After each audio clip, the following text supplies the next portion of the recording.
পূর্ণিমা গাছগুলিতে কাটিং তো করে নিয়েছি এবং মেন যে গাছটি ছিল সেই গাছটিকে আমরা কেটে দিয়েছি, কেটে দিয়ে আমরা কিন্তু কাটিংয়ে বসিয়ে দিয়েছি। সেটা কিভাবে করেছি তার সমস্ত প্রসেস বা সমস্ত ভিডিওটি আপনারা পেয়ে যাবেন আমাদের চ্যানেল ভিজিট করলে।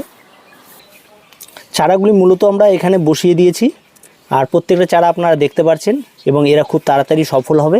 আর তার সঙ্গে সঙ্গে এই সমস্ত চারাগুলি করতে গিয়ে কিছু পাতা বেরিয়েছিল, যে পাতাগুলিকে আমরা এখানে বসিয়ে দিয়েছি। এই পাতাগুলি মেন, যেহেতু পাতাগুলি থেকে আগামীতে যদি রুট বেরিয়ে যায় এবং সেই রুট থেকে যদি নতুন চারা তৈরি হয় তাহলে কিন্তু সেটা একটা মিরাকেল ঘটে যাবে।